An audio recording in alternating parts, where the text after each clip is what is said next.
trying to figure it out. What did I do? I know what I did. I did a dummy thing, but that's okay. We're good. Learning Oh no experience. no no no no. Wrong one. Oh yeah, big learning experience. Sorry guys, bear with me.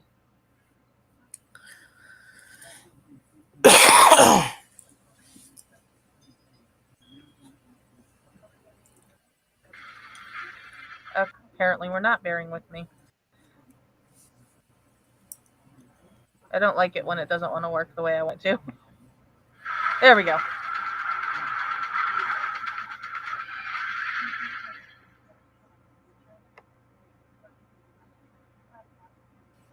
That's what I wanted. Okay, so that was to start off. Next, or this week on Friday, we have Stevie from uh, researchers. It's paranormal group. Learning experience. That was lesson number one. Try to actually have it ready. Okay, so welcome to Ladies of the Paranormal World. Today you are here with Archangel, Wendigo, and Skinwalker. Unfortunately, Drusilla is not here today, and the remaining family of Mary, Shauna, Ryan, and Mada won't be able to make it today because they are having some personal things going on right now. So tonight we just have Shantel. Shantel, why don't you go ahead and tell a little bit about yourself, kind of reintroduce the. Oop, Oh, where'd you go? we lost her. There you go. Evidently, my computer's not liking me at the moment. So if I Mine does that too. It's okay. Why don't we tell everybody about yourself a little bit and just kind of reintroduce yourself, uh, and kind of recap what we talked about last time, and then we can go into the current. okay, I've been, I guess you could say, exposed to the paranormal pretty much my whole life. Between stories that I've heard from my mom growing up on a haunted farmhouse, very, very extremely haunted farmhouse, to the experience that I had as a small child and growing up. Um, when I hit mid teenager years, I started exploring a lot of study and kind of a natural. We started doing, investigate. We talk about it a lot. Investigations, helping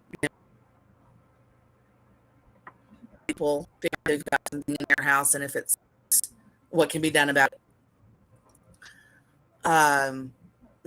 It's always been a commonplace for me.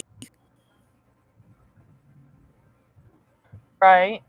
Okay. So you just kind of grew up in it, and it's been pretty much what everything in your life is kind of surrounded in. Is that about right? Yes. Okay, so why don't you take me back to your very first experience? Because I don't think we really got to get to yours last time we talked. I think we kind of No. talked about Mary's, and I think we talked a little bit about Maida's and a little Orion's, but we didn't get the chance to really talk to you about your very first experience and what really kind of opened your eyes to the paranormal world. My very first experience, I was about 5 years old. Um, Very vivid memory. We lived in a house in a somewhat small town, and I had my own room, and my sister's room was directly across mine. And I was in my room playing one day, and I remember a lady came out of the closet and started talking to me. Real nice, wanted to play with me, wanted to help me play with my toys, and uh, but it was a secret. I couldn't tell my mom because if I told my mom, she'd have to go away.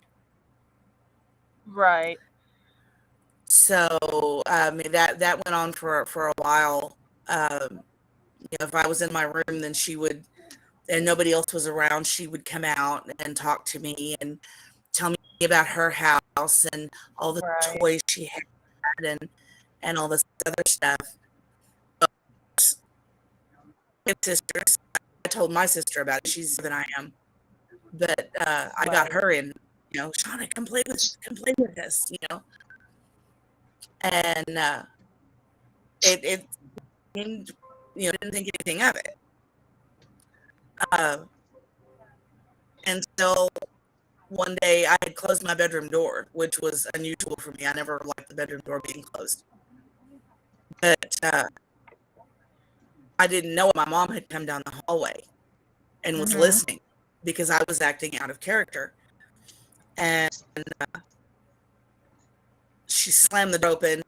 And I remember she said, "Where is she?" And Sean and I both looked directly at the closet. Oh gosh. Yeah. Oh gosh. That's kind of creepy. It was and what was bad after that, after that little, once she knew that mom knew, there was all kinds of stuff happening at the house. I didn't really understand all of the time,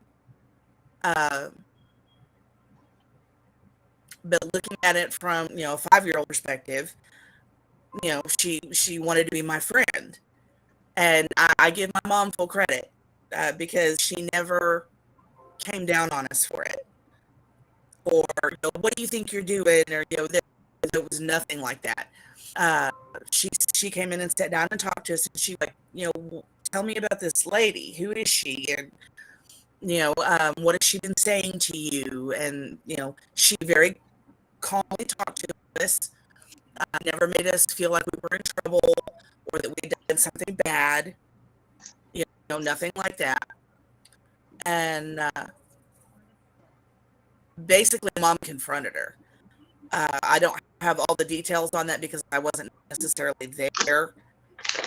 Mom told me about it later, somewhat. But having bad smells come out of my sister's room. My dog that was tied up on the porch ended up behind the back wheel of the car somehow. Oh my gosh.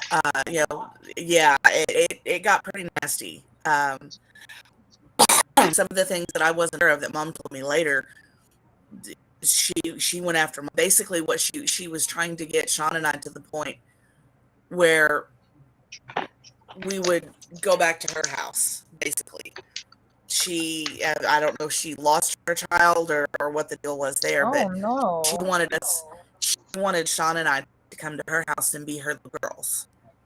Of course, 5-year-old, we didn't understand what that meant. We toys, cool, And mom explained to us, she said, no, that the lady was trying to hurt us, and that if she showed back up, then we needed to come tell mom. Oh no. Yeah, we ended up moving out of that house because of her.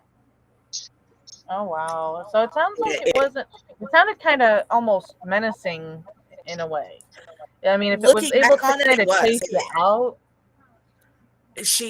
She wasn't menacing to Shauna and I, but evidently she had it in for mom. Oh no. I mean, Do to you the think point, maybe this and was just something that had happened because of a mother figure? Like maybe her mother was the reason that she was going after your mom, maybe?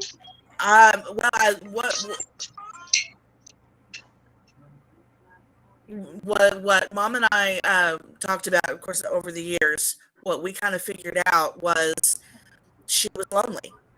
Either she didn't pass on or couldn't pass on and her children did, or she never had children and always wanted them, so she was just going to take them. Oh wow. Okay. So yeah, like I said, it got pretty hairy. We had some medical issues in the house. Oh, Yeah, almost life-threatening. oh god. Oh, dang. And that was part of the reason that we finally ended up moving out of the house. That's scary, I have to say I don't think I've ever had anything really chase me out where I felt like I had to run. Don't get me wrong. There's been times I've been places where I kind of felt like maybe I didn't quite belong there, like I shouldn't be there. but not enough to be like, get out. Like, this is my house, get out. So it Yeah. sounds to me like your mom was kind of being targeted Yeah. specifically. Well, we Um, think she's land bound. We think she's the house because she oh, didn't follow us. Once oh we left the wow. house, that was it. Okay, so she just But kind of didn't want your mom in the house. It sounds like. yeah, she wanted to basically take mom's place. But to this day, I cannot sleep with closet doors open. Cannot. I think I'd probably be a little leery of my closet too, but to be completely honest. Now, in this house, was it just the closet, or did it feel like there were rooms that you could walk into that felt almost like you weren't alone, like someone was watching you? Um, that one's kind of tough. It was all over the house because mom had interactions with her in my room, in Shauna's room, in her bedroom, in the kitchen, um, Okay. in the living room. So she could roam around the house, but I Okay, so don't she know that wasn't she could confined leave to the just this house. one spot in the house. Okay. Now, was she the only one that seemed to be haunting the home, or did it feel like there were other presences at the time? Because I know your mom Um, is a psychic medium, so sometimes that has a tendency to come with other uh, unexpected guests, so to speak. right. She at the time talents. So she knew something was there. Uh, Depending on what she presented herself in different ways. Like to us, she was the nice lady, but when mom would run into her, there was always foul smells, um, creepy crawlies, Oh, wow. malevolence. So Oh. yeah, Now, they say when you we have a think malevolent spirit or demonic spirit or dark entity haunting your home, that you can smell things that sound like or smell like rotting eggs or sulfur. Can you attest to that in any way? well her in our case it wasn't sulfur so much. It smelled more like an open sewer pipe. Oh, yeah. Ew. Yeah. I mean, imagine somebody using your closet as a uh, bathroom Oh, no. for years and not No, no, cleaning no, it. no. It's Gross. like some porta potty type. I'm good on that. Yeah, it was That- nasty, but it would come and go. It wasn't always Oh, so there. it wasn't consistent all the time. So it wasn't Yeah, like there was something rotting in the basement or something that had died in the walls. nope. It was come and go. Now, Wow. I Okay. had That's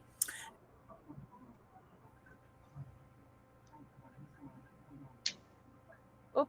Did we lose? I think we lost her. Hold on.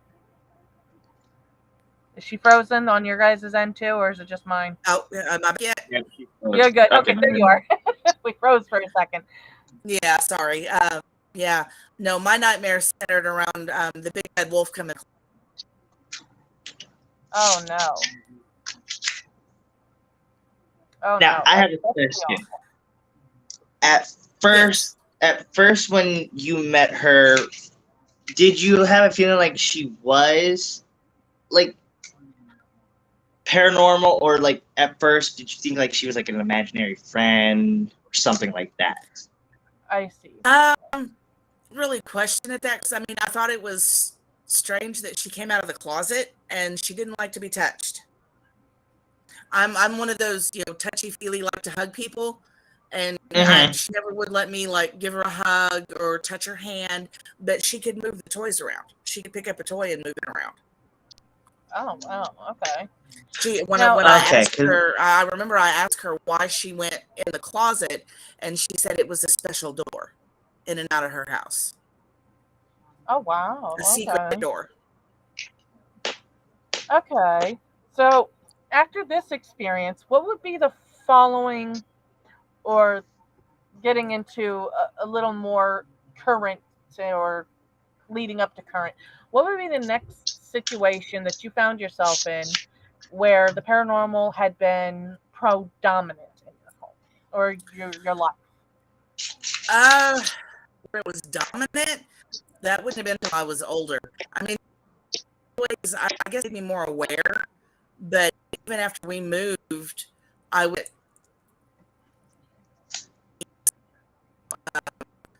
My sister and I both saw shadows in the hallway when there was no way that there could be shadows in the hallway. Uh, different things like that. Like I said, when I got in high school, I started researching because I would have feelings about things that nobody else seemed to have. Right. And if I didn't, if I said anything about it, so I learned real quick not to say anything about it. But I started researching and figuring things out. And as I learned with my mom and my sister, and I started kind of figuring out where my talents lie. Right. Pretty much any house we lived in growing up, we in and out. It wasn't. I didn't necessarily see them. That's not my gift. But I would hear conversations. Whispered conversations when I knew nobody was in the room. My mom likes to joke that I can hear a flea fart at 500 yards. That's. I mean, if you're hearing things that most people can't, I'd have to say that's a pretty good and accurate assessment. Yeah, I mean, I could walk into somebody's front door. Uh-oh. What was that? I'm sorry, you froze again, honey. Oh, sorry about that. No, I could up to somebody's front door, tell you whether their TV was on or not. Oh, wow. So that's you have really good hearing. That's kind of like my fiance. He has a really good sense of smell. He'll smell something like that's been in the house for like 4 days, and I'm like, "What the hell are you talking about?" I don't smell what you're smelling, and he'll walk right over to it and pick it up, and I'm like, "Oh, well, I don't have a know." real highly developed sense of smell. Right. Okay, so in your experiences with your gift, have you come across anything that scared you? And I don't mean, childhood fears. I mean truly terrified you. Something that you could only maybe explain as a demonic entity. Yes.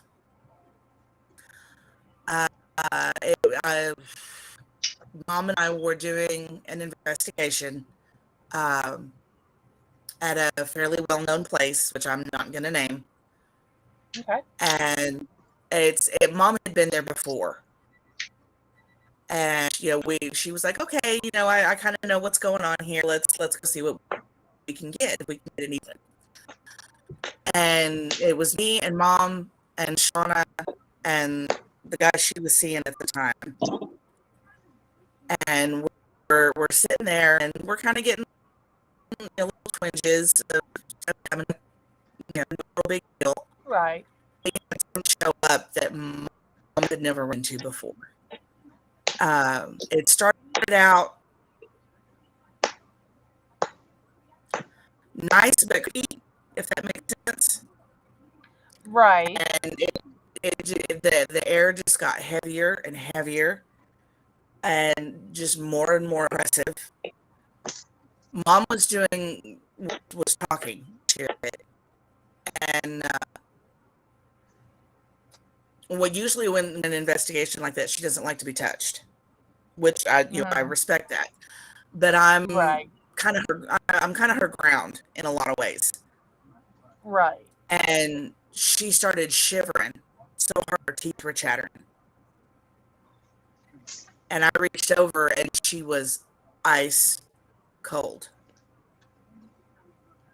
Oh, I mean, God. she was shivering so hard she couldn't control it. Oh, wow. So at that point, I got scared. I mean, I was getting nervous, but that night I was terrified that we weren't going to come out of it.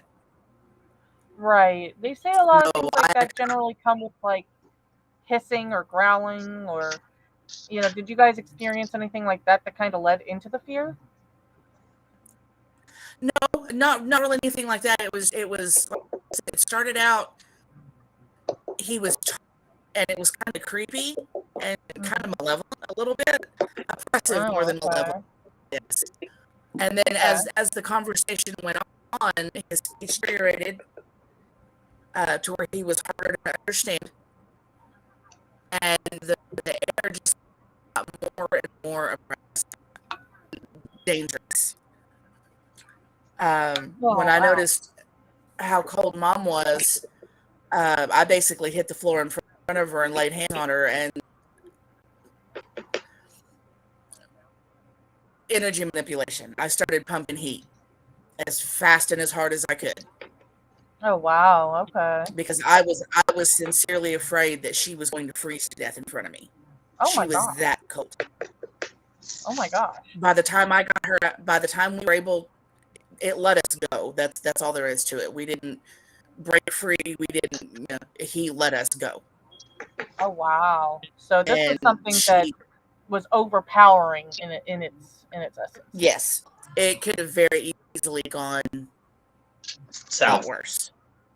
Yeah. Oh wow. Okay. Now, when you do any of these investigations, have you ever been concerned about attachments, We like bringing have, something yes, home that but we wasn't do really take welcome? steps. We do take steps to prevent that.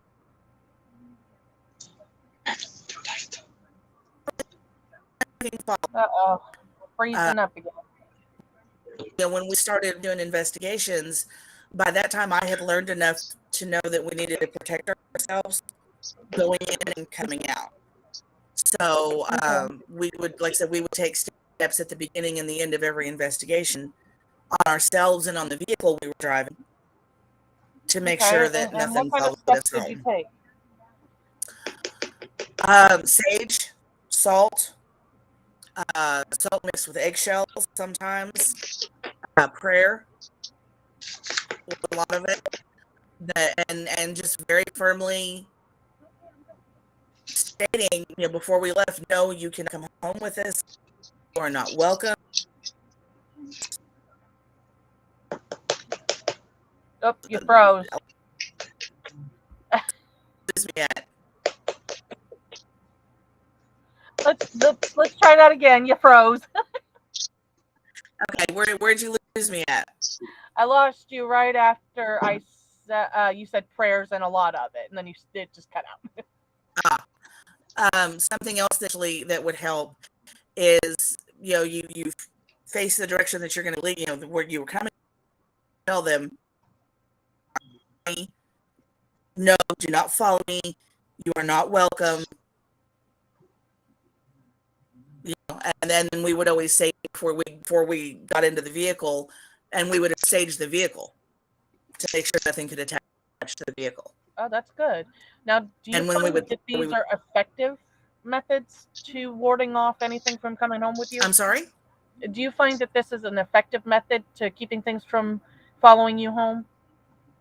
Yes, very much so. Well, that's good. I know we have some people that will say that, no amount of what you do is going to keep them from coming home with you. There are people that say that, if you do prayer or have holy water or whatever with you, that it tends to ward off the unwanted spirits from following you home. If you have ever brought anything home, would you say it was due to a failure of properly prepping? Or do you think that maybe it was something that was stronger than what you were using to ward them off?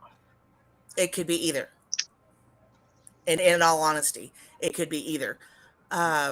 We've run up against some things that a firm word doesn't necessarily work.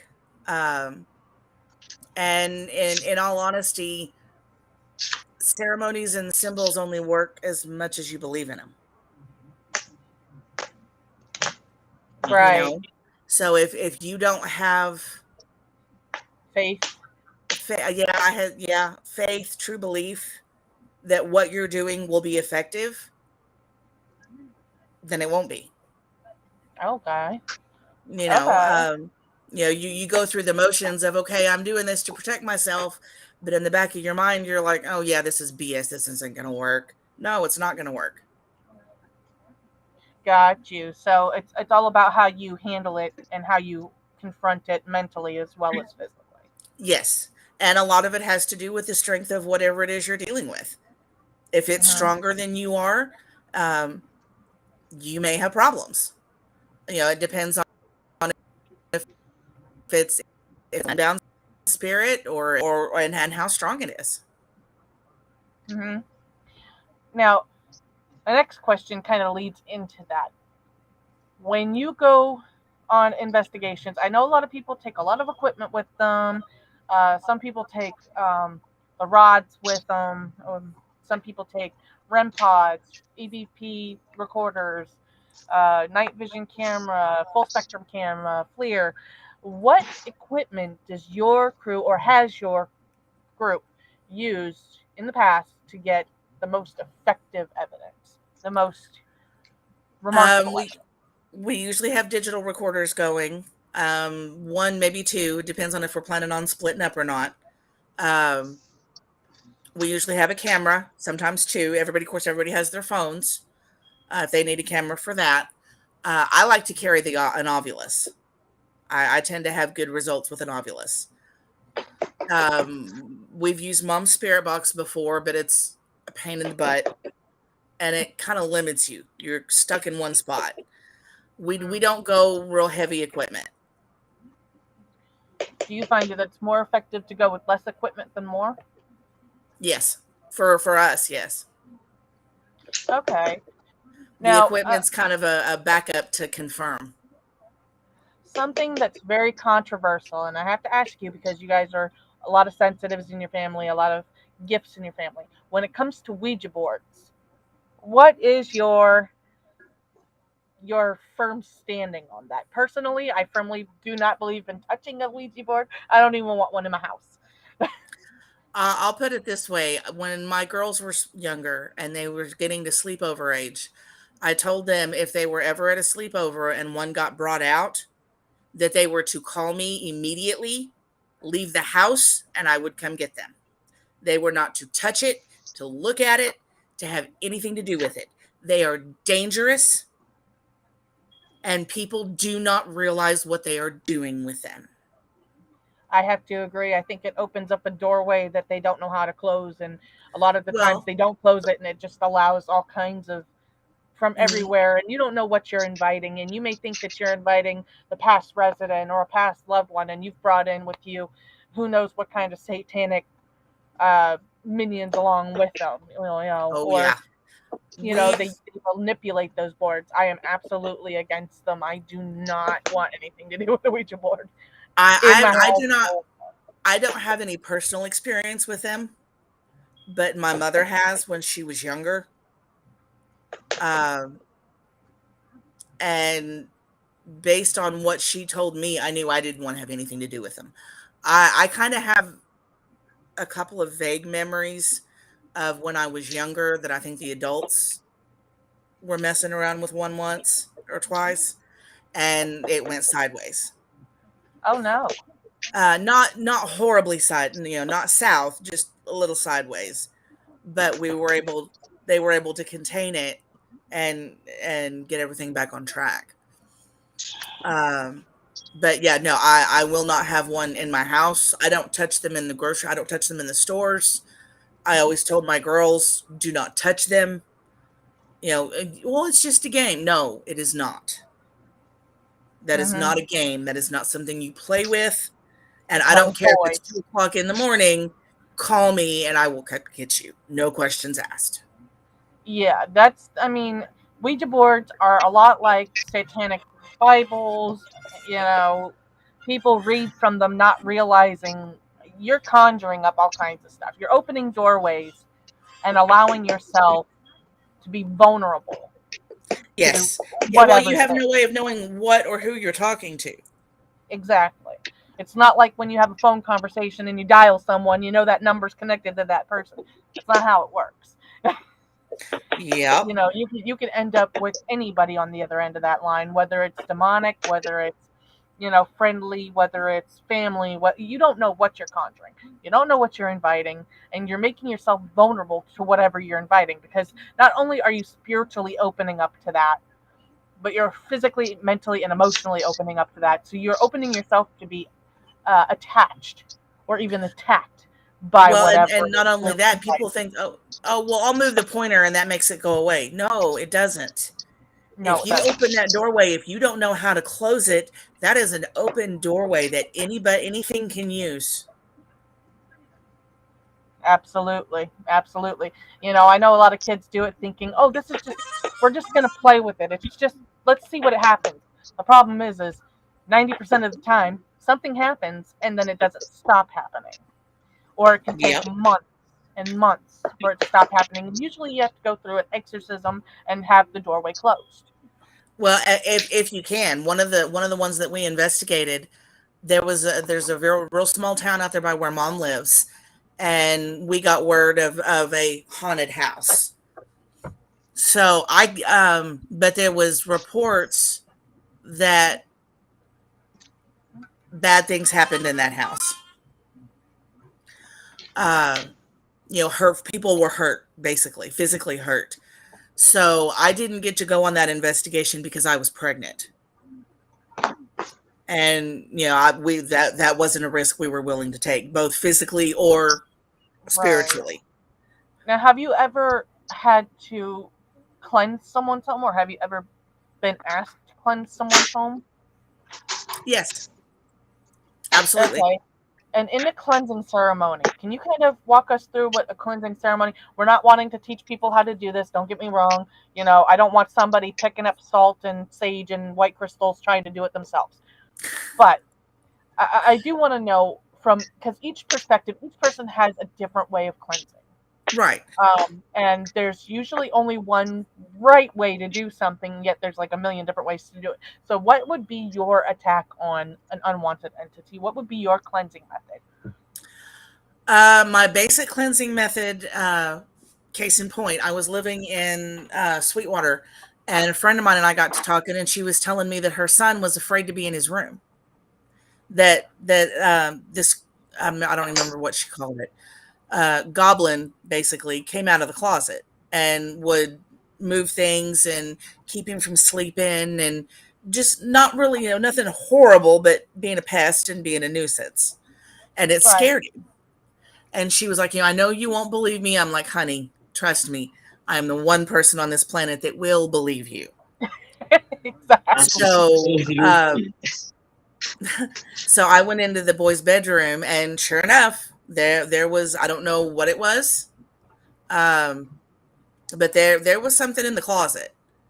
And so I told my friend, I said, okay, I said, here's what I want you to do. I said, you guys take the dogs, go out into the yard. They had, it was like a 3-bedroom house, but it was split level. Mm-hmm. I said, when you leave the front door open and don't come back in the house until I tell you to. Mm-hmm. And I started at the farthest corner away from the house, from the bedroom, and heavily saged the entire room, the closets, up along the ceiling, down around the floor, in every room. And I went methodical room to room to close off so it had nowhere to go, basically. Okay.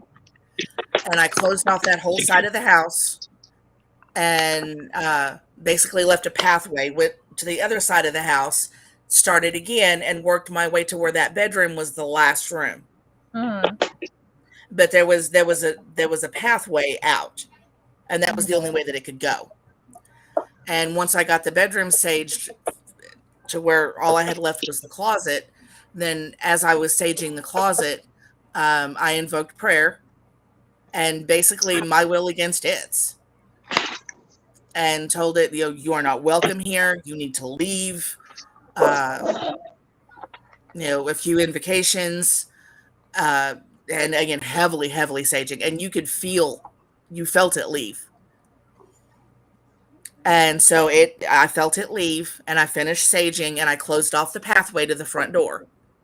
Went outside, saged everybody and the dogs, and then I had the man that he was his house. He was, man of the house, and I had him Mhm. come back in and state loudly and firmly, "This is my house. You are not welcome here." And never had another bit of trouble out of it. Okay. So would you say that you kind of choked it off by slowly closing in on it and pushing it out? Yes. Well, and to me, that's the best way to do it, because if you close off where it can go, then you can direct it to an open window, to a door. It can't go run off and hide in another room. Okay. Now, So it's a way of closing it off to where you can direct its movements. now, I have to ask because people believe that crosses can keep demonic entities out. However, unfortunately, we know this is not the truth because if you've ever watched The Exorcist, um, the actual Exorcist home was home of an atheist. However, uh, if I'm not mistaken, the nurse or the one that took care of the child during the time before was a Catholic, and they carried uh, a cross and they put crosses in the home, and there was still all kinds of crazy activity even well after. Well, So this what goes would back to, symbols only have power if you believe in them. If the owner of the house did not believe in them, they had no power. right? You know, and that's even though the nurse had belief that they would protect the child, obviously the family didn't. What are other tools that you can use that help? I know people say white crystals, white candles, salt, sage. What would be something that you could place in the home to help protect and clean the energy all the time? Well, nothing works all the time. And even if you do it when you first move in, it's usually something that has to be renewed frequently. Um, Witches jars would be something I might recommend. Um, Salt it when before you move anything into the house. Sage the house and salt it, including the windowsills. Uh, and that sets the barrier. It does have to be renewed. Mhm. Um, Depending on activity levels and energy levels in the area, depends on how often it has to be done. Okay. Now, for people moving into places with a lot of historic events, this is something that happens all the time. Is somebody was killed in the home, somebody died in the home. I would suggest personally doing your history on the home before you choose to move into it. If you're somebody that's not super, you know, ghost, witchy, haunting type, you're not going to want a house that's probably going to have some kind of attachment. Would you agree that this is a good method to avoid any kind of attachment to begin with? It is a good idea to avoid attachments. However, I have known cases where people have lived with a ghost. If it's something like they built a house and died in the house, and little old lady or little old man, and he doesn't bother anybody. No harm, no foul. You know, uh, Most of the time in situations like that, they don't interfere. They don't really impose themselves on the family. So if that's the case, and if the family's okay with it, then you know, I guess live and Right. let live really wouldn't apply, but that's about as close as I can get. Yeah. Let sleeping dogs lie. Let them be. Right? Right? Um, there's another thing that people tend to do, and I think it's something that you really should try to refrain from doing, and that's provocation. I know a lot of people that go into haunted places and they go in with the mindset that if I provoke, I will receive. Oh, No. sure, you'll receive all kinds, but it's not meaning that you're going to find what you want to find. So, Provoking, going in with a chip on your shoulder, or going in and I'm not sure if I'm going to get in trouble for this, but going in swinging your balls nope, you're is not the going to get in trouble. absolute worst thing you can do, because if there is something there, they're going to see that as a challenge. You just get pissed off. Yep. Especially if it's an older spirit, you know, disrespect is a big thing. Mhm. If you go in, who's got the bigger I got the attitude, bigger balls. then it's going to cause problems. Absolutely. And you could actually draw things to you with that kind of attitude. Right. Now, a lot of investigators that do that, would you say that it's probably necessary to have yourself cleansed frequently? Because there are people that go out there with the sole intent of provoking. Zach Baggins learned the hard way not to provoke. He doesn't provoke anymore. But, Amen. um, No, you I would know, I would say if you're going to go out with that kind of attitude, then one, make sure your life insurance policy is current. And make sure that you are cleansed before you leave that property. right, because you're probably going to bring home whatever you ticked off in the process. Well, not only that, but say you've got a spirit that's in a specific place and you make it mad. Don't think that there's not a spirit and that there's not a gossip network out there. Spirits That's talk another just thing the I've always same way people do. That's something And I've always been curious about is do you believe that they communicate with each other? yes, And I guess you kind of answered that one for me because that's something I've always wondered about. How can there be all of these spirits, all over the world and they don't talk to each other? Like, oh do yeah, they get absolutely. stuck in their own world? Now, not all of them do, um, but a lot of them do, especially the ones that have accepted where they're at, for Mm-hmm. lack of a better term. Um, that they know where they're at, they know that they're dead, they know that they're a spirit. Right. So, communication is not really a problem. But yeah, Right. they talk to each other, and hey, this guy over here, I can't go over there, but yeah, go check him out. I also have to ask because it's a very controversial thing in the paranormal community, and that is residual versus intelligent. Okay, we Okay. all know between you and I that residual is kind of like playing a tape over and over and over again. Yes. Okay, they get stuck in the same cycle, but it's not what would be considered a living entity or an intelligent entity. Do you believe that that is just part of someone's spirit that's been left behind? Or do you believe that this is a spirit that is stuck in a residual nonstop loop? Okay. My personal opinion, for what it's worth, is residual energy is just that. It's energy that has left a strong impression, but there is no active spirit there. See, and You I'm in cannot. agreement with you on that. I You, also have to say that that's my thinking. I think it's just part of whatever was left behind. I yes, don't believe that it's there's any actual intelligent spirit stuck in a loop. But there are no, people out there that believe that, it's a spirit that's literally stuck repeating the same day that they died over and over and over again. not that I've ever run into. Residual And energy, me either. it can't be communicated with. You can witness it, but it, Hmm. it can't be communicated with because there's Right. not an intelligence there. It's just a strong energy impression. And it can be positive, negative, you know, um, kind of somewhere in between.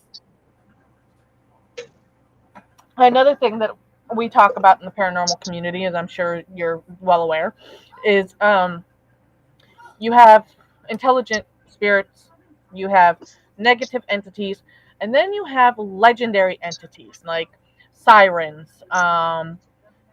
What's the other one? The succubi, the incubi.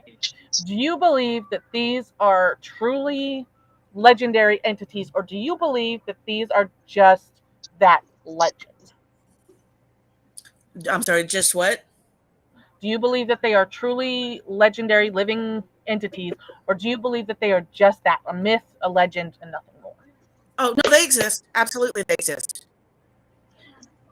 See, I'm also on the same page on that. I've seen enough Ghost Adventures episodes to be like, yeah, no, I'm good. Um, but the whole thing with this is, I think it's the succubi or the incubi or no, the siren. The thing with the sirens is if you hear her scream, supposedly you're the next one to die.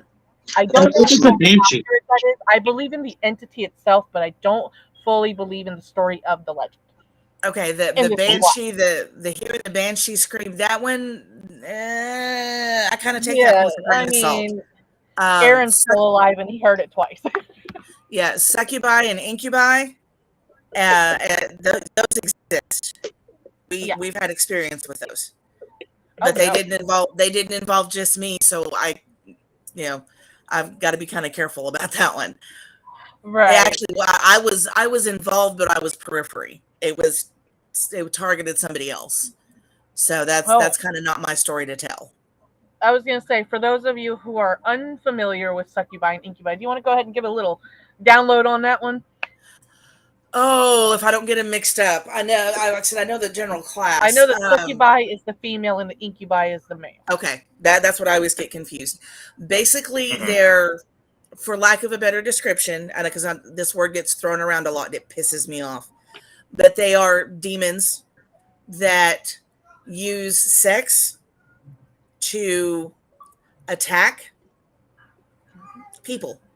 The female succubi will basically attach itself to a male and drain his energy. Depending on how far it goes, it can kill him. Mm-hmm. And the incubi is the same thing in a male version. They target females. Now, Right. I've never heard of either one swinging for both teams, but I don't think so either. I've never heard of it, but I'm not saying it's not possible. They generally Oh tend to no. I stick mean, to their yeah. preferred targets. I'm not sure if they do it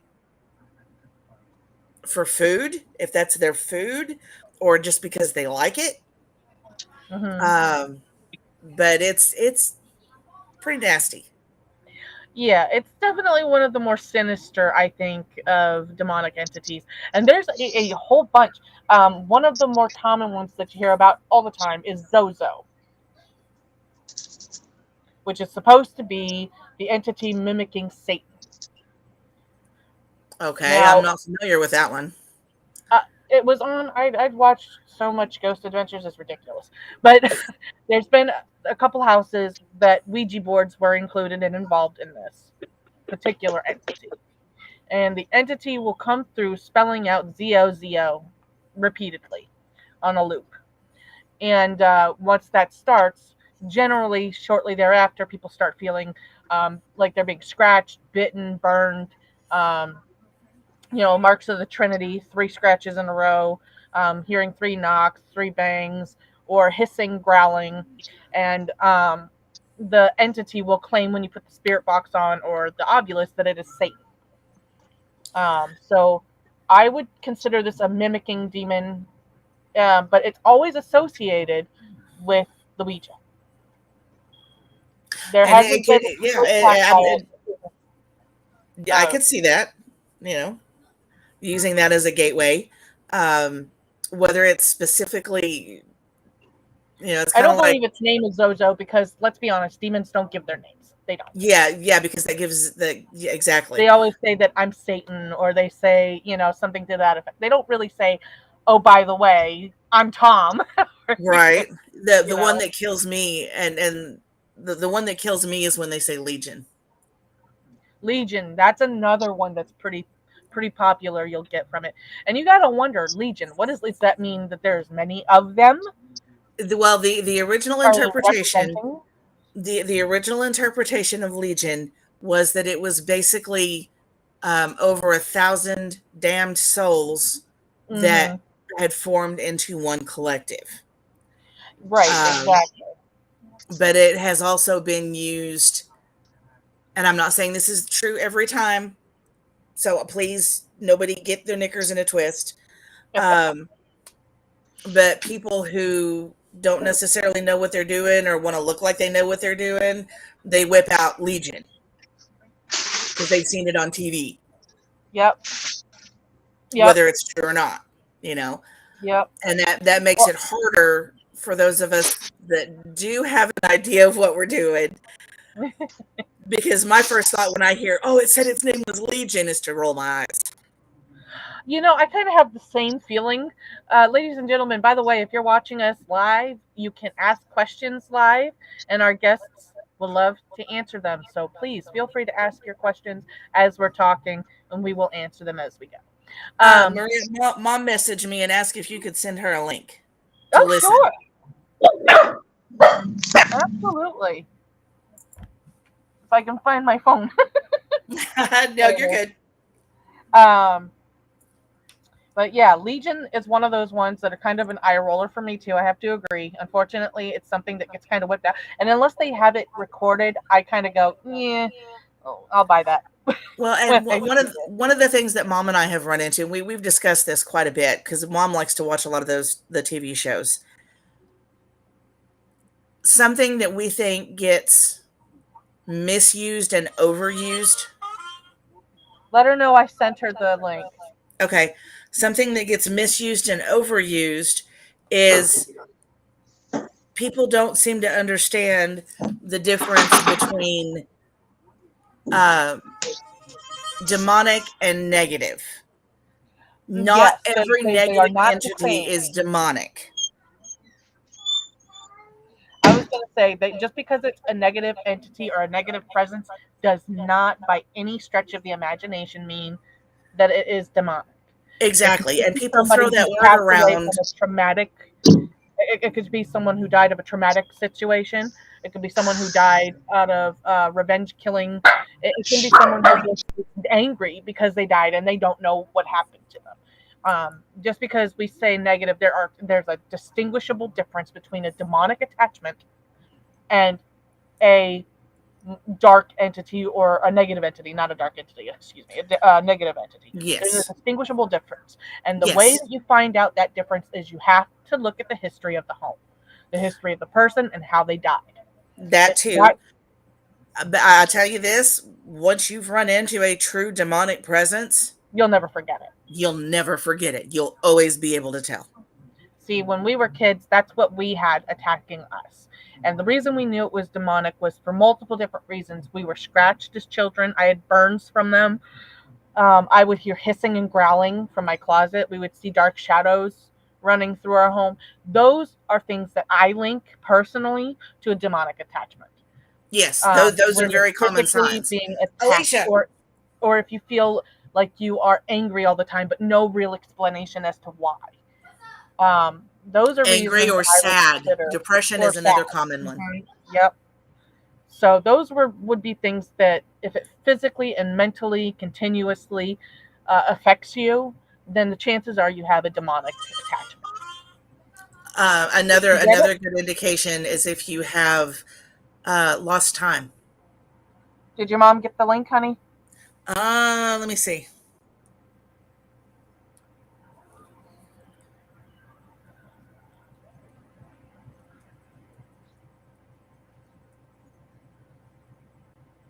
Guys, feel free to ask questions too. Sorry, Please. the dog's been barking No, because people I'm are in the middle walking of a. by them. That's why they call that. Gotcha. I lost my. I hate it when I do that. Right. Lost time. If you have time losses that you can't explain, that's another good indication that something's messing with you.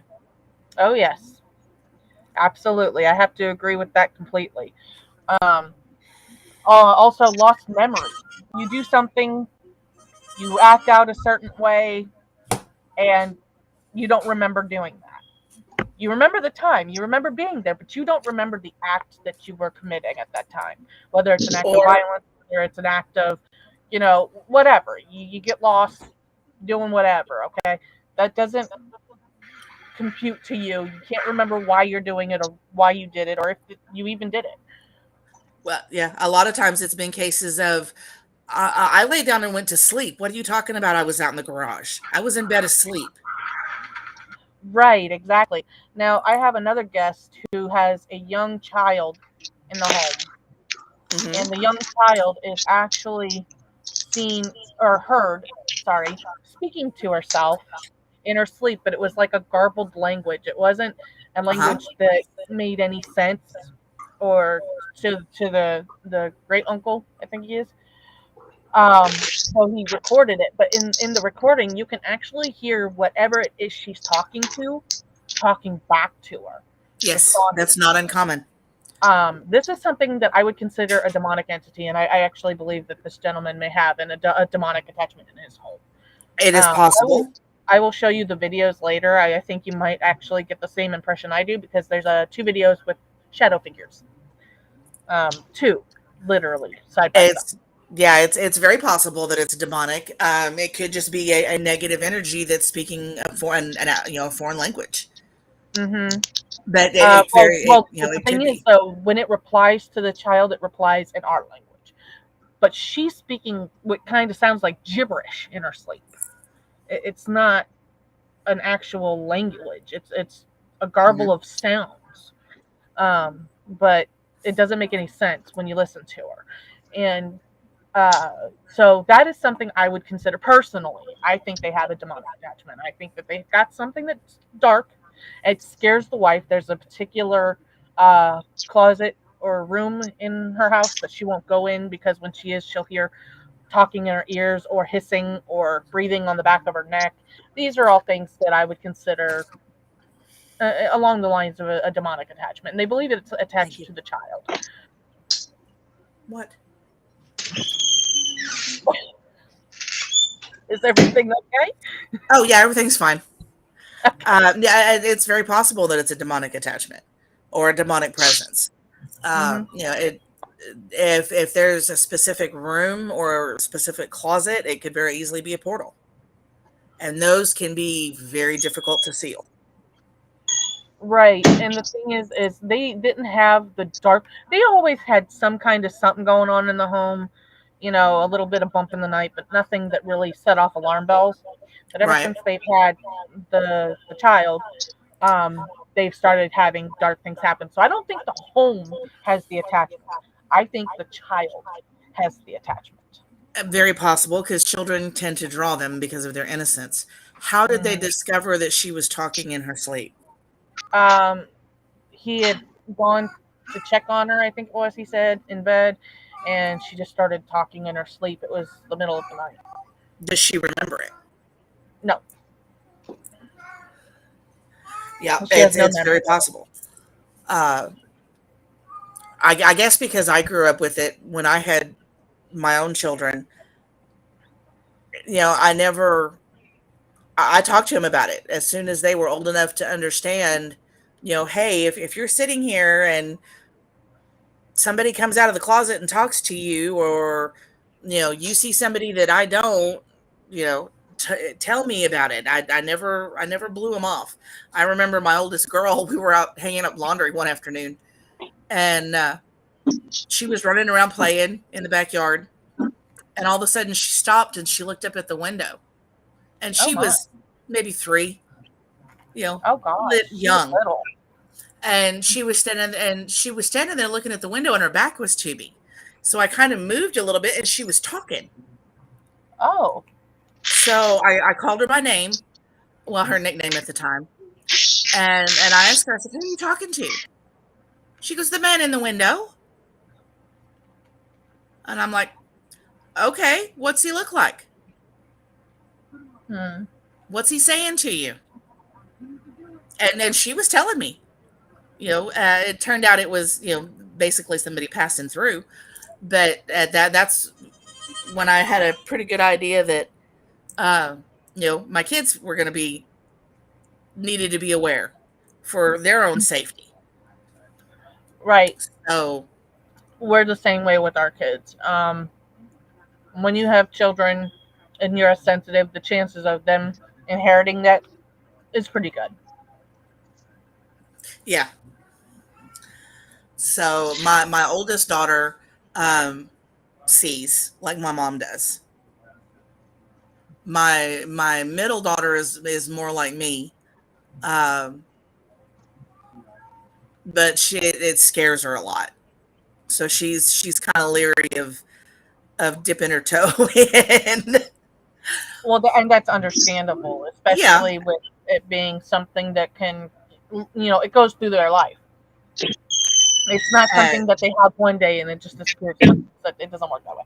I mean, you can yeah. shut out the gift, but I'm one of those people. I tell my kids that if you have the gift, embrace it. Life's going to be a lot easier if you embrace it. Because if you fight it, you're going to be miserable. Yep. Embrace it and learn it. Learn how to use it. Learn how to control it. Hmm. Because if you've got a powerful gift that you can't control, it can literally make you crazy. Yeah, absolutely. Now, we were talking yesterday about some of the hot spots and why they're hot spots, and I'm sure you can probably talk to everybody about it a little bit. Um, One of the things that we noticed is super hot spots, what I call super hot spots, tend to be asylums, hospitals, um, morgues for whatever reason, uh, mental asylums, Prisons. and prisons. Yes. Can you explain to everybody why those places generally have a lot of negativity as well as a lot of activity? Well, part of it, again, personal opinion, part of it has to do with ley lines. If you look at where ley lines cross, a lot of those places tend to be close to that. But if you look at hospitals, prisons, mental hospitals, their defenses are down. Morgues, spirits that are like, what do you mean I'm dead? There's no way I'm dead. What are you talking about? I'm dead. That's my body. What are you doing to my body? Hmm. They don't understand. So because they don't understand, they're confused, then they stick to what's familiar to them. Mom and I were doing an investigation at an old hospital. It had been closed for 20 years or better. It had been closed for quite a long time, Hmm. but they hadn't demolished it yet. And we were able to get permission to go in. And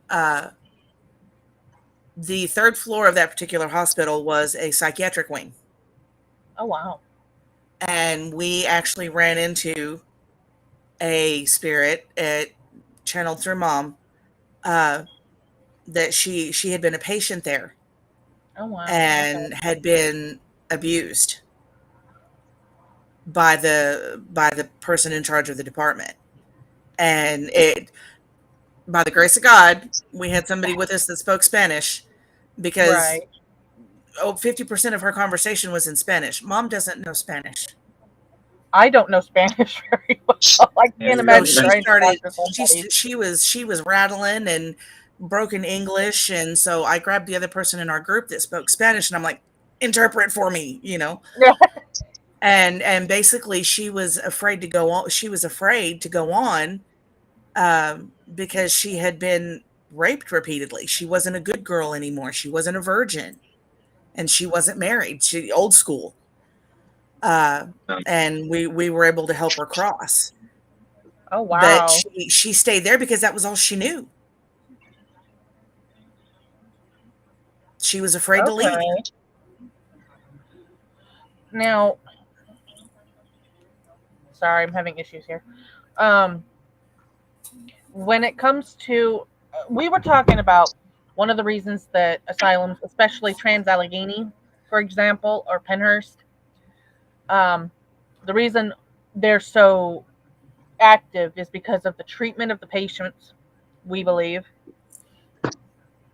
and Mhm. the overcrowding of the patients into such small areas, such small spaces, without proper care, with improper medical techniques used at that time, from ice pick lobotomies to electroshock therapy to hydrotherapy.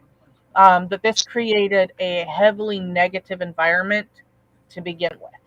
So the Absolutely. activities that took place stained the walls, and The- those who died in those walls so heavily stained continued to carry that negativity over into the afterlife. What is your opinion on that? um, I can see where you're coming from there. Think about people that were in there. They were already deterred, or already not necessarily stable, for whatever reason. Maybe they had gifts of their own, and society was against that kind of thing. So not only do you have fear, you have the abuse, the mistreatment, depression, extreme depression. That kind of thing leaves residual energy, which can in turn become a trap. They're so conditioned by the time that they actually pass, they're afraid to leave, Right, or they exactly. or they're not able to leave. I believe that's how it is. And a lot of these, like Penhurst and Trans-Allegheny, they had people that were there not just from actual mental disease or mental illnesses, but there were people there that had been kicked in the head by horses. We actually read the list yesterday. Having menstrual problems would get you sent there. Being abandoned by Female your husband. hysteria. hmm We Yeah. would have Floating women that were fires. abandoned by their husbands there. There was a woman that was put in Trans-Allegheny for suspecting her husband of murder. Yeah. Um, some of the most outlandish reasons would land you in Trans-Allegheny. And Penhurst, they mixed the criminally insane with people who had dyslexia or had, minor ADHD, ODD. If you had any of these, you were mixed with people that had criminal actions, criminal murders. Psychopaths and sociopaths. Exactly. And they would be thrown all together. And then there were children that would be born into the asylum itself because they didn't have a separation. And then there were people that were covered in their feces that were starved because they only had so much time to feed them, that couldn't walk. They wouldn't learn to walk for 5 years because they would say they didn't have enough staff to pull, mattresses out for them to learn to walk. So the conditions were so incredibly awful. And in Trans-Allegheny, they would lock them away with themselves for hours, if not days, without any proper care. So No, this is a lot of negative and oppressiveness and just heavy, heavy darkness. And well, then not to if they mention the died medical experimentation that went on. there, yet there was also they practiced unused or untreated, what's the word, untested vaccines for smallpox. On Well, they people. They did that. They exploratory surgery while the patient was awake. Yep. Well, what would happen if we did this, or da da da? Yeah. Pretty much. They didn't treat them like people. They No. treated them like guinea pigs. Lab rats. Like that's all they were. And in the end, people that died at Trans-Allegheny, for example, they didn't get their name on a headstone. They got a number. They got a headstone and a number. That's what they If got. they got that. If they got that, exactly. Some of them were cremated in large, bins and just tossed aside like they were nothing. So I mean, Stop. this is a history, a very dark history of how we treated the mentally disabled. And it didn't even have to be somebody who was a psychopath. It could be someone as simple as having autism or Down syndrome or what today we have proper treatments for. Uh, then they were considered and looked at as a stain on society, and Well, so and they were treated as such. what's really bad is when you have that kind of a collective negativity, it draws other negativity to it. Absolutely, I agree with that. We were actually I think we actually said the same thing yesterday because our episode yesterday was Trans-Allegheny. So just kind of had to bring that up since we were already talking about, you know, large places that end up overcrowded, understaffed, and honestly, they didn't have the science or the medical know-how to care for people who truly had mental illnesses. Have you ever experienced a dark entity or demonic entity or negative entity in an asylum, prison, or hospital that kind of made you go, maybe we shouldn't be here?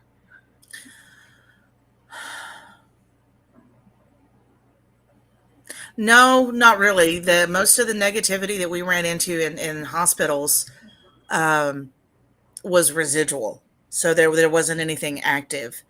Um, there was an orphanage that we went to that that there was a lot of sadness and depression. There were a few active, but they weren't.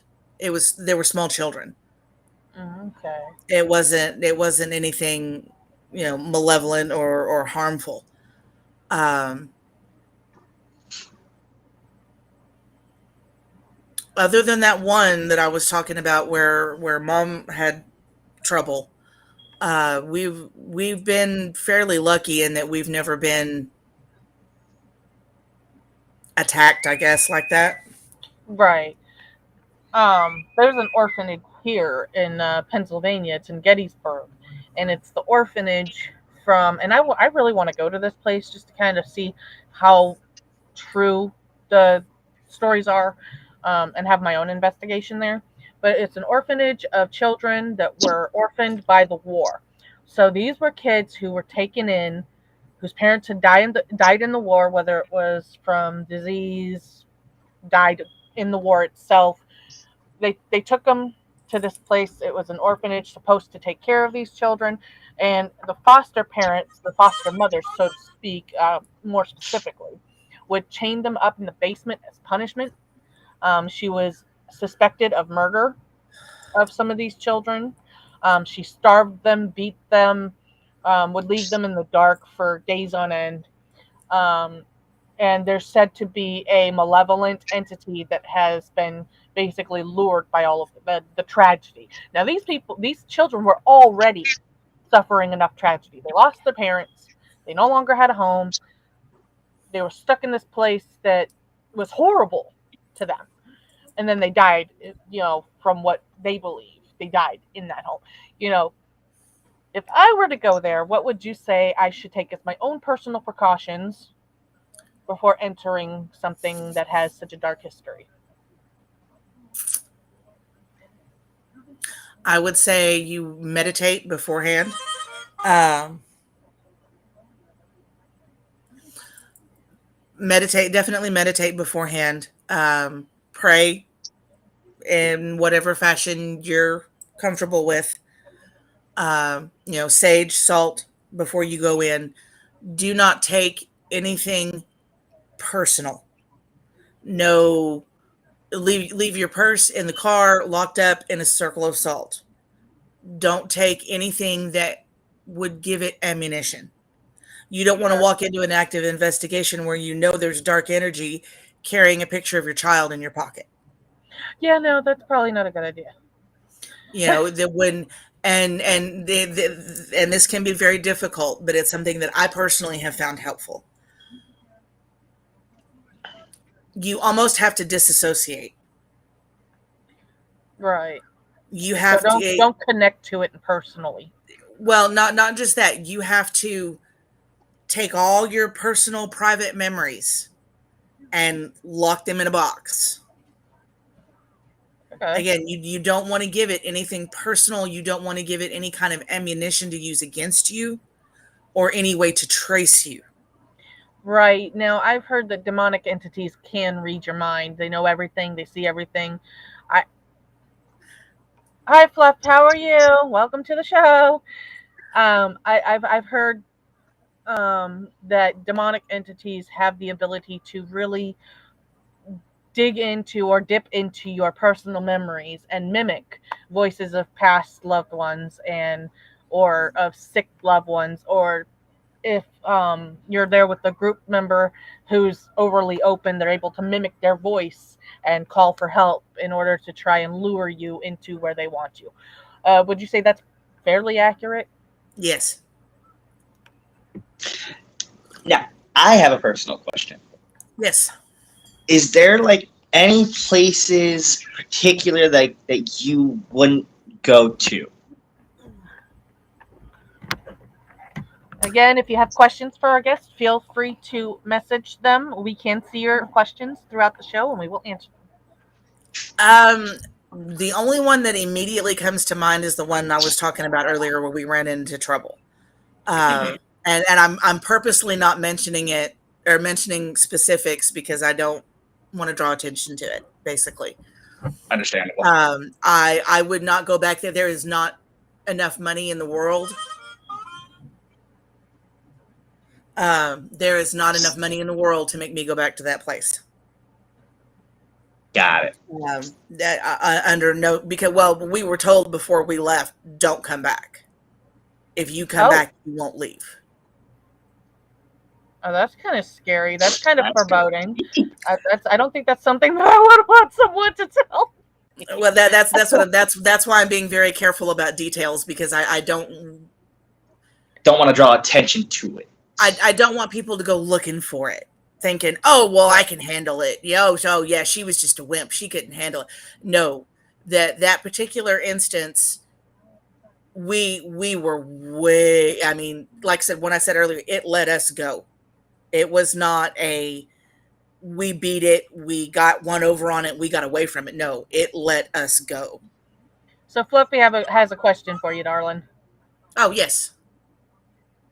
What's been my favorite spot?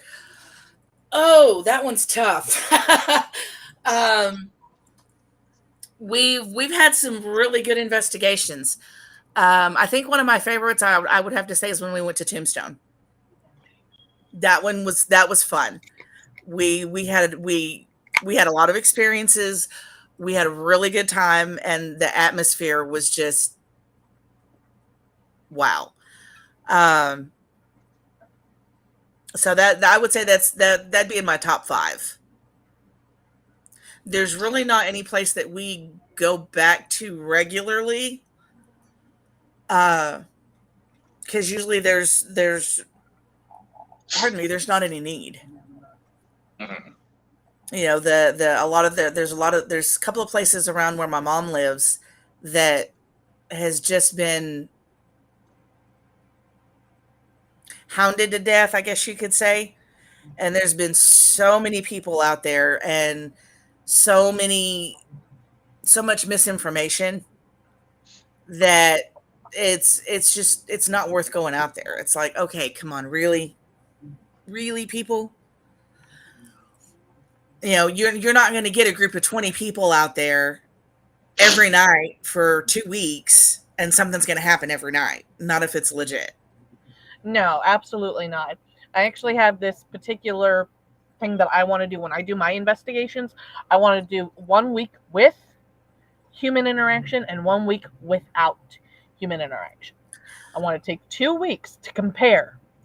And the reason I want to do this is because I want to try and distinguish, is there more activity with people or is there more activity without people? Because a lot of the time you get a lot of what's called pareidolia when you have human interaction, meaning people who take the phone apps to places. I'm sorry, they do not work, people. They do not work. Amen. They are very, very fake. And you can hear random scrambled whatever's coming through, and they try to make sense of it and try to make it mean something. That's pareidolia. Same thing with pictures with pixelated. You can see faces in the pixelation if you look really hard. Those are things I call pareidolia. Fluffy has another question for you, by the way, when I'm done. Favorite or like top 3? Pareidolia is one of those things that come with human interaction. So I want to do 1 week without any human interference whatsoever. So complete blank slate, no humans, not even me, just cameras, camcorders, REM pods set up, but no actual human contact. I want to see if things happen without that extra interaction. And then I want to do another week with people in the home, in the same home, still same setup, X cameras, what have you, with the human interaction to see if you're really truly getting the amount of evidence that you claim you get when you're in there versus when there's no one there. Okay.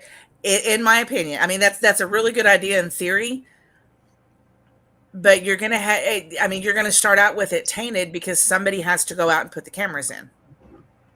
Whether they actively interact with the spirit or not, their energy is going to affect whatever's there. Even if they don't, all they're doing is putting up cameras. I may have to rethink this a little bit.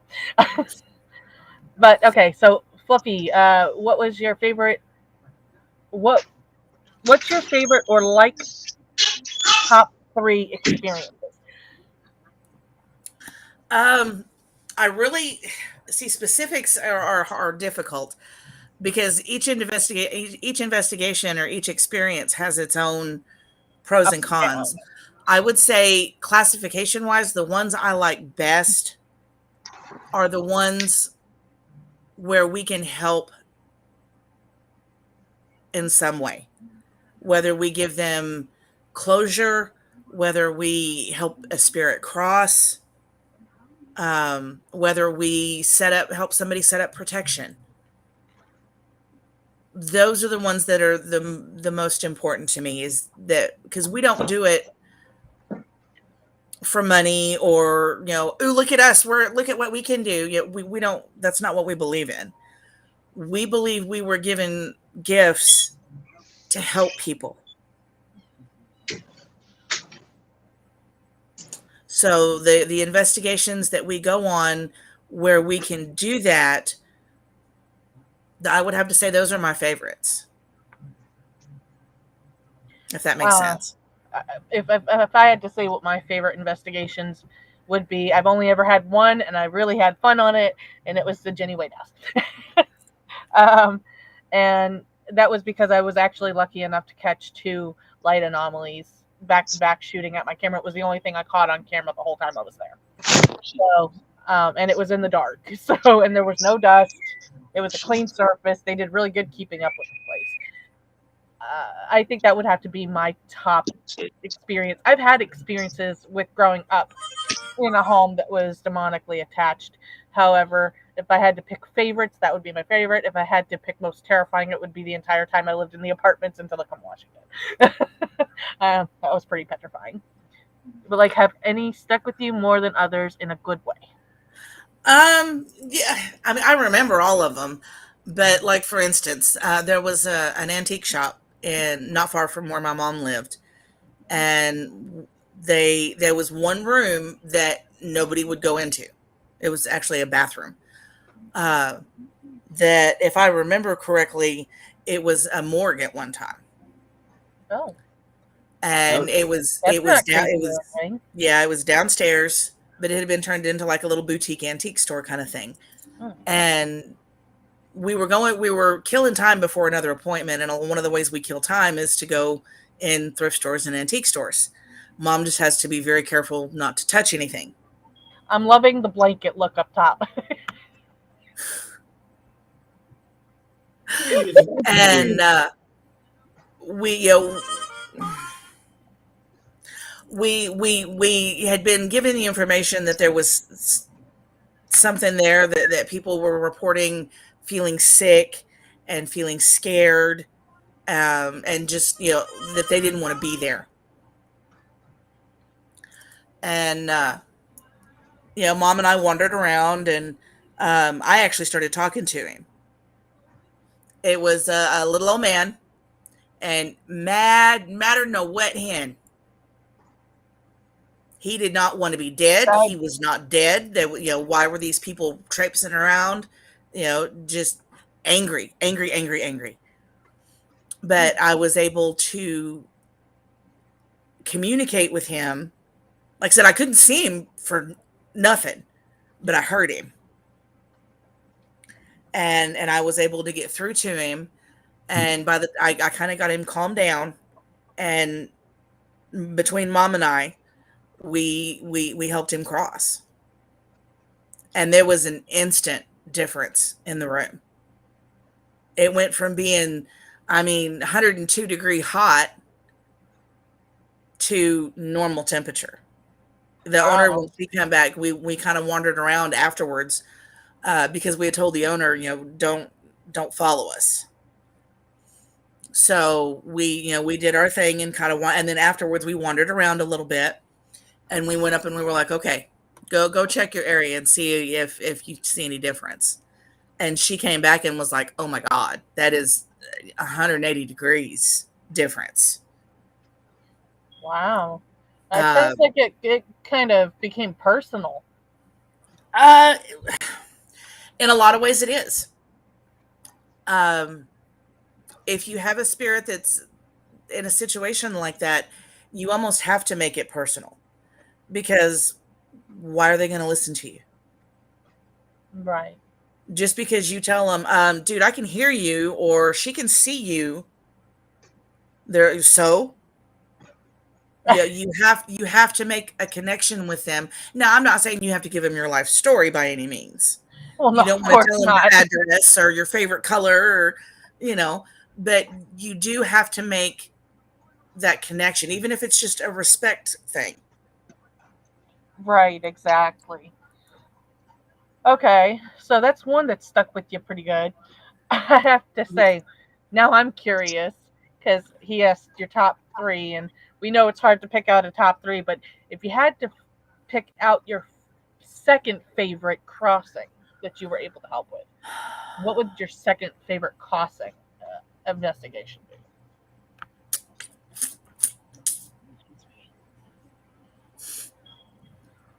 This one was actually fairly recent. Um, my mom was here visiting with my sister, and we had gone out to lunch. Uh, and we're sitting there eating, and I see mom do this, and I'm like, okay, what's going on? The turns out the particular restaurant we were at had been there, and the building had been there before that. It's part of like historic downtown. Uh, and there was a female spirit hanging around, uh, that she didn't know. Basically, she missed the doorway, and she Okay. didn't know how to get back, so she was like stuck. But that was at one time that had been her family's restaurant, so she was hanging around what was familiar. So once we realized kind of what was going on, we finished eating and paid the bill and got outside, and she followed us outside Oh wow. Okay. because we had mom had talked to her a little bit, and then she just went quiet. So we were like, okay, so we're moving on, and mom told me, she goes, here she comes. Mom felt her coming out the door and coming to her. So we went over to a little bench and sat down, and we talked her through it and helped her pass. Sitting out in the middle of a public street, well, on a public sidewalk. Oh gosh. Oh gosh. Luckily, it didn't have to Okay. get very loud. It was pretty it was real calm. It was conversation, basically, is what it looked like. Right. But Almost like you're talking to a neighbor kind of deal.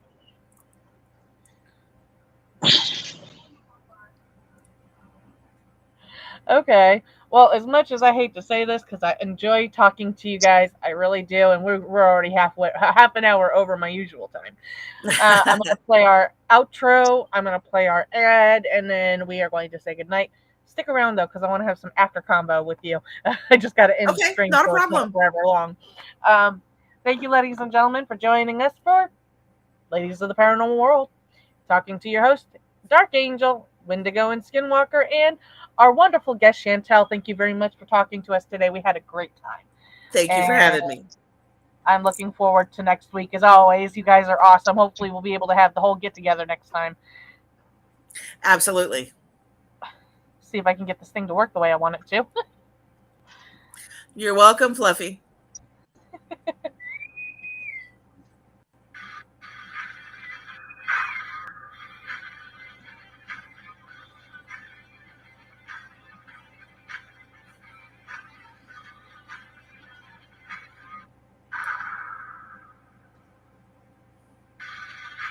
Thank you, Veronica.